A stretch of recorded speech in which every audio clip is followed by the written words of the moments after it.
is Tuesday, March 9. Welcome to CGN News. The Jamaican government is to administer the first set of COVID-19 vaccines tomorrow, Wednesday. Permanent Secretary in the Ministry of Health and Wellness, Dunstan Bryan, gave an update at a virtual press conference on Monday. Bryan said some 3,280 persons will be vaccinated on Wednesday, adding that healthcare workers will be first in line. Jamaica on Monday received the first 50,000 doses of vaccines from India. Prime Minister Andrew Holness accepted the vaccines from the High Commissioner of India to Jamaica, Rongsung Masakui. At the end of week 1, the government intends to vaccinate 17,050 healthcare workers, the Permanent Secretary said. Health Minister Dr. Christopher Tufton says members of the Jamaica Defense Force, the JDF, will be inoculated prior to assisting with the COVID-19 vaccine implementation. The JDF will lead the logistics planning for the management of mass vaccination sites. Tufton told Radio Jamaica's Hotline that JDF has its own facility where it will provide the jab for most of its members. He said arrangements will be made for members of the police force to be vaccinated through the public system. The Health Ministry says that during the latter stages of the vaccination program, it will be using sites such as the National Arena to vaccinate about 1,000 people daily. Detectives from the Major Organized Crime and Anti-Corruption Agency, MOCA, on Monday arrested and charged former Petrojam chairman Dr. Percival Bahadur Singh with 12 counts of obtaining money by means of false pretense. Allegations are that between December 2016 and May 2018, Bahadur Singh fraudulently claimed several reimbursements and was paid monies by Petrojam for overseas business trips that he did not attend. According to the agency, the false claims over the period amounted to $73,620. MOCA says it conducted a thorough multi-jurisdictional investigation into these allegations, prepared and submitted a file to the Director of Public Prosecutions, who ruled that criminal charges be filed. Bahadur Singh was interviewed in the presence of his attorney and subsequently arrested and charged.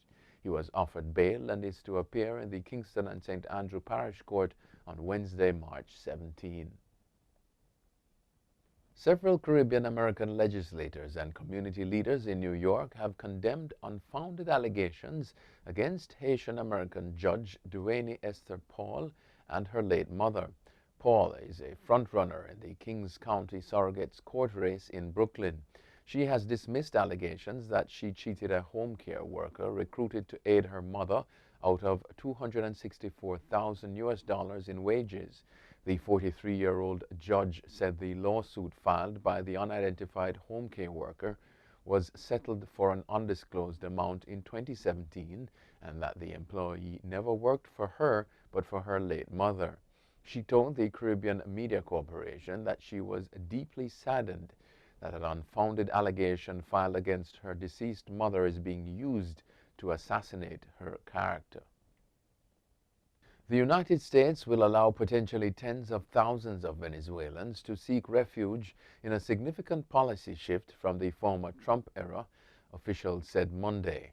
Temporary Protected Status, or TPS, is being offered to people fleeing political repression and economic chaos in the once wealthy South American country. A senior official in President Joe Biden's administration told reporters that over 300,000 individuals are estimated to be eligible to file applications for TPS. Trump denied Venezuelans the protected status as part of his hardline crackdown on immigration and refugee rules. On taking office in January, Biden immediately set about reversing what he says were Trump's border policies.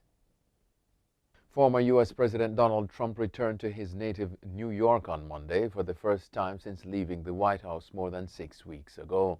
Trump, who now resides at his Mar-a-Lago resort in Florida but maintains his luxury residence atop Trump Tower on Manhattan's Fifth Avenue, was only seen briefly upon his arrival late Sunday. A photo in the New York Post showed him waving through the back window of his black SUV at the lone supporter who was on the street to greet him. At midday Monday, about 20 Trump supporters rallied peacefully at the base of the glitzy skyscraper, surrounded by dozens of police officers. Some carried signs saying, quote, "We love Trump," end quote, while others had a giant Trump 2024 flag. Trump's reasons for returning to the Big Apple are for now unknown to the public. His office did not issue a statement or a schedule. A senior World Health Organization official says that so-called vaccine passports for COVID-19 should not be used for international travel owing to ethical considerations that coronavirus vaccines are not easily available globally. At a press briefing on Monday, WHO Emergencies Chief Dr. Michael Ryan said the UN Health Agency advises against it for now.